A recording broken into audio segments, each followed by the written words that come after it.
Hey, what's up, Soul Tribe, Shine Tribe? We are gonna talk about work today. Yes, work.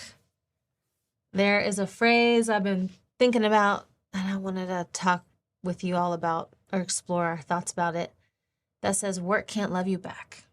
And I've been thinking about that recently for a while. Work can't love you back. Work doesn't love you back. It's an interesting idea. This notion that we pour so much of ourselves into work, into sacrificing, caring, giving, and that work just takes and takes and takes.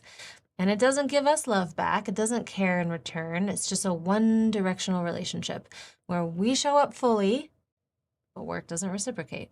And since in this space we like to challenge, examine, deconstruct these human concepts, I thought, this is kind of a cool place to play in.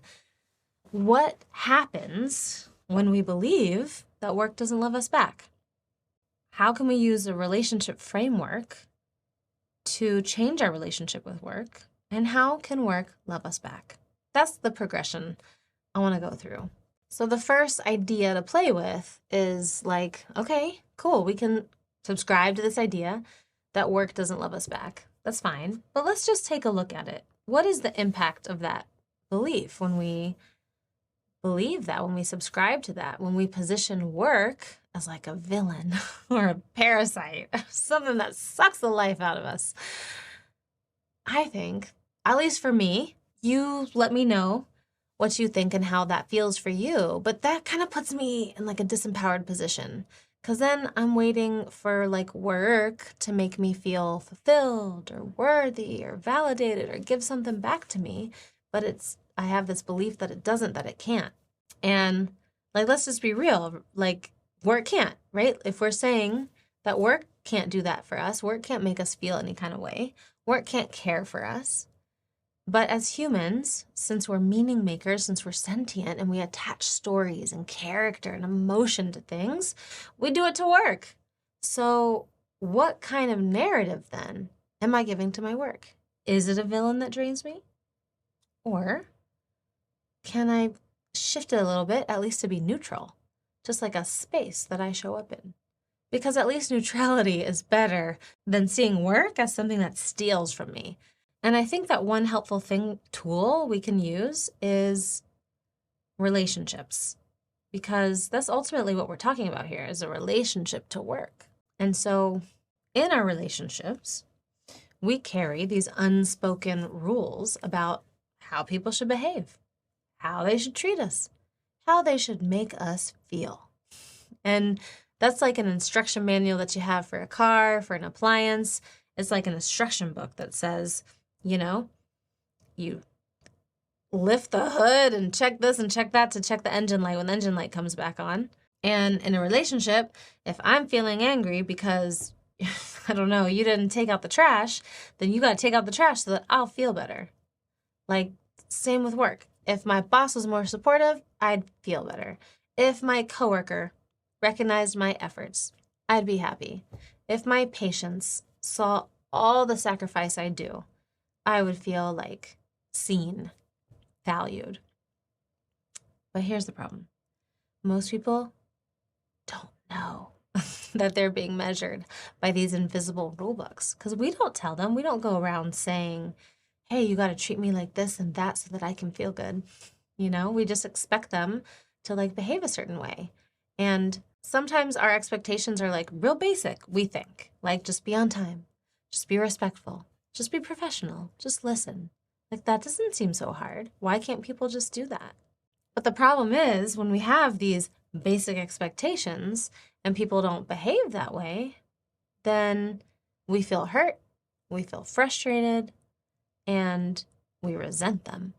So the thing to do with manuals is just release them. Like, just like we don't like being controlled, other people don't like being controlled either. Our bosses, our friends, our patients, our haters, they're going to act however they want to act. And they might have their own stuff going on. We might see them getting up and leaving a meeting because they just got a devastating call about a loved one, or because they're like working through some personal stuff, you know? But because we have this expectation that they should act a certain way, then we get upset. So we can take that back.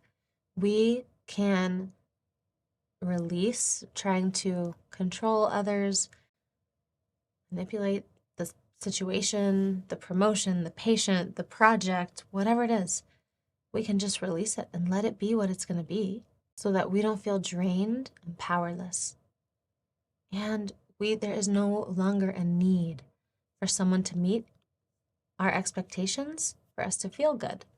We can just free ourselves and feel good. No one else is responsible for how we feel. And just waiting on others to meet our expectations keeps us trapped. It keeps us disempowered. It keeps us thinking, I can't be happy until they change. I can't release this sadness, this frustration, this resentment until they do X, Y, or Z. I'm going to tell you a secret. It only takes one person to have a great relationship. And that one person is you. You don't need anyone at work or in your life to behave differently for you to have a great relationship with them. I know that kind of sounds wild, but just think about it. Let's say, for example, you have a friend that you haven't seen in ages. You're not like having, brunch with them on Saturday. You're not chatting with them on the phone. And yet you just have all these loving thoughts about them and you have a very real active relationship with them in your mind, or vice versa. Let's say someone did you wrong and you hate them and they have moved on. They might be in a different institution or job or place around the world or not. But the one thing that is true is that our current thoughts, frustration, anger at them is what we're experiencing. Even when they're not still offending us, we are still choosing to be offended by what they did, even though that we're not in an active relationship anymore. Or similar, if you ever had a loved one that passed on and they're not even alive to physically engage with you in the same way that a relationship would be defined as, you in your mind's eye and in your heart can still have an amazing relationship with them.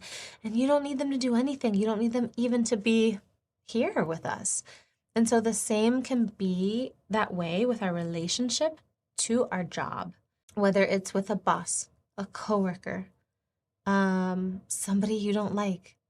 It all comes down to your thoughts about them. Your relationship is simply your thoughts about them.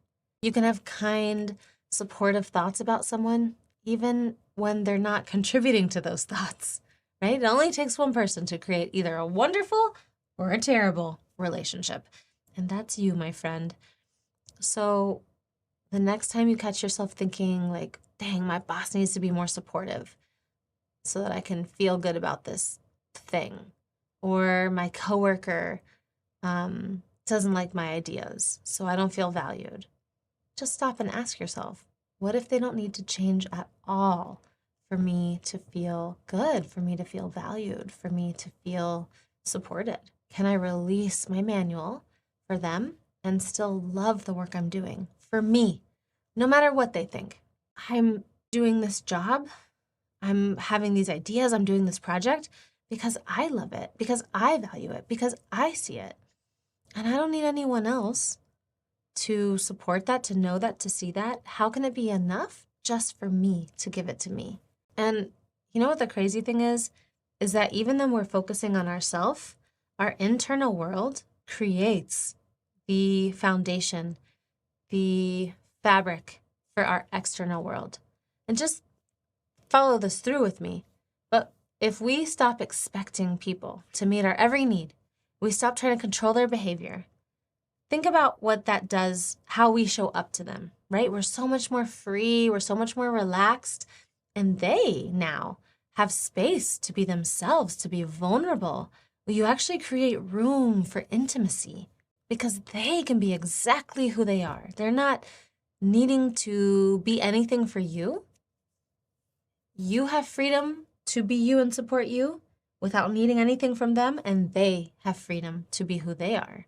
And I always have to disclaim, I'm not saying that we should tolerate neglect or abuse. Of course, we all deserve safety and dignity. But what I am saying is that in a relationship, we're taught traditionally that the other person is responsible for us and for us to feel loved and all these things. And that makes a great relationship. And I'm saying that we are responsible for our own emotion and experiences. So if we just play with a soft example, let's say I'm always late, but I'm going to flip it around. Let's say I have a friend who's always late and I could just make a simple request. The request is yo, I can't wait to hang out with you. I love you. I want to spend this time with you. And I don't have a lot of time and you don't have a lot of time. And I really don't like it when people are late. So just please be on time. And then if they don't show up, I decide for myself, if they don't show up within 15 minutes, I'm just going to leave. I'm going to reschedule. And that can happen without anger or without frustration. Nothing has gone wrong. I'm simply taking care of myself. I'm simply loving myself and I'm letting them be who they need to be too. I can still love that person for who they are. I can still think loving thoughts about them that support me. I don't want to spend the rest of my day being angry and bitter about them and they disrespected me. Maybe it has nothing to do with me. Maybe the love and respect I need can come from me first and from me respecting myself enough to keep my request to take care of myself and to leave after 15 minutes. And I would rather love myself by leaving in 15 minutes than staying there and getting upset and angry and then forcing my way through the lunch, And you can even extend this to your haters. I know this sounds radical to suggest that we could love our haters, but I think love is rebellion in this society that we have in this day and age. Love is the rebellious thing to do. And to remember, it's actually not even about them. It's about you. You don't need to change them, how they treat you, how they don't give enough to you. You don't need to control them. You don't need their approval. You don't need work support. All of that can be free to be exactly as it is. My boss can be unsupportive if that's what they choose. Adults can be adults. And the freedom comes when I stop waiting for them to change and I start focusing on my own thoughts and actions. Again, not to stay in harmful environments. Of course, we need to set boundaries out of love and self-protection, not to manipulate somebody. We can, leave toxic relationships and jobs. We can advocate for ourselves. But none of that is because we're trying to change what's out there. Only because we're trying to change and support what's in here. It means that we're supporting our own emotional peace, not depending on somebody following the rules that I've written for them in my head. So if we bring this to a work example, we might have a manual of how we think our coworkers should behave, how our boss, how our leaders should behave. And maybe they should recognize the contributions and support me, but again, the reality is they might not. They might, that would be great, and they might not. And now I feel miserable because my happiness, my value is tied up in their behavior. So just by releasing that, the power shifts back to me, and I'm free to enjoy my work, my contributions, and feel great about myself, even if my boss, my leader, never gives me the recognition I hope for. Again, this doesn't mean that you don't communicate your needs. You can say to this person, listen, I'd love for your support when I take on this new project. I'd love for some time and resources to become an expert in this thing. Whatever it is that you want to request, of course, make your request, advocate, speak up. But your emotional well-being isn't tied to their response, whether they say yes, whether they say no. You can still love work, your career, your job, what you're doing, and make decisions that align with your goals. So if we say that we're responsible for how we feel, not our boss, not our coworkers, not the project's success or failure, then no one else's behavior and our job and whatever it quote unquote takes from us can make us feel bad without our permission, because ultimately it's our thoughts about our job or the people in that job that generate our feelings, not the job itself. And that the quality of our relationship with our job comes down to our thoughts about our job. So like going back to my friend who's late all the time, I can just know that has nothing to do with me. I might still love and enjoy my relationship with this friend, even if we like rarely meet because they're rarely on time. So same with work. It's just about the thoughts we have about it. What are your thoughts about work? Work doesn't love you back, okay? But you don't need it to. The magic happens when we stop expecting and waiting for work and others to validate us, to love us, our worth, our effort, all of that. Let work be work. Let it, the boss, the patients, the projects, the deadlines, the failures, the frustrations, the coworkers, all of it. Let them have their opinions. Let them have their needs. Let all of that exist. And we don't need to change any of that to feel good. We have the power within to have a loving, amazing relationship with work. So the next question is, what do we want to tell ourselves about work? How do we want to create and craft this loving, amazing relationship with work? Because if work doesn't love me back, makes me feel frustrated and resentful, then like, what do I expect from work? What kind of relationship do I want to have with it? And even just playing with the certain words have so much energy and meaning to them. Like when what do you think about work versus job? Does job feel more like task oriented? Does it feel kind of finite? What about the word career? That might carry more personal meaning, maybe a narrative that stretches over years and invites you to see growth and legacy. What about the word calling or purpose? Does that inspire you, give you a sense of meaning and contribution beyond the day-to-day grind? So maybe on Monday I'm going to work, but on Tuesday I'm fulfilling my calling, you know? Maybe certain tasks are just part of the job, and that's okay. But other aspects, I want to nurture them and think of them as building a career, building a legacy, fulfilling my calling. None of these narratives are right or wrong. It's just a matter of exploring, how do they feel to you? What do you want them to mean? What is the story I'm telling myself about my work? Maybe work is a mirror. What if it reflects the way I see myself? Like, I'll give you a real example. I recently had an experience at work, and this person made a few comments, and I interpreted them right off the bat as entitled. And I thought, like, man, must be nice to believe in yourself that much to assume that off the bat you deserve recognition and resources and help, all of that to this degree. And then after I processed it for a little bit, I thought, like, you know what? Maybe this kid has something to teach me. Like, maybe, like, why don't I have those thoughts about myself? Maybe work is like a magnifying glass. Maybe it's showing me where I don't ask for enough help or recognition, or I don't believe that I deserve resources, and where someone else can just come on up in here and ask for it. How come I don't believe that I deserve that? Where am I holding myself back for communicating my needs or my desires? So like, I mean, there's so many different ways you can play this. Work is just neutral. So what do we want to make it mean? Maybe the way I'm experiencing work in this way is just a reflection of my beliefs about myself. Maybe I'm expecting work to, validate me, to tell me that I'm a worthy human being, that I've done something meaningful with my life. But maybe that's just a mirror. Do I believe that about me? If I don't, why? Why am I chasing something I can't catch? How can I start to give myself that recognition? How can I invite self-approval, self-appreciation into the equation? Then work becomes something very different. It becomes a teacher. It becomes an opportunity. It becomes a mirror. It's not a bad thing. It's not a villain anymore. It's actually something that's strengthening me, healing me, giving back to me. So what if work does love you back? What if it can love you back? Maybe it's not a villain and it doesn't have to drain us. If we want to, we can tell ourselves a story where it drains us. And if we want to, we can tell a story where it does love us back, where it nurtures us, where it asks us to get clear on our boundaries, get clear on our needs. What's the truth for me today? What do I want to believe about my work?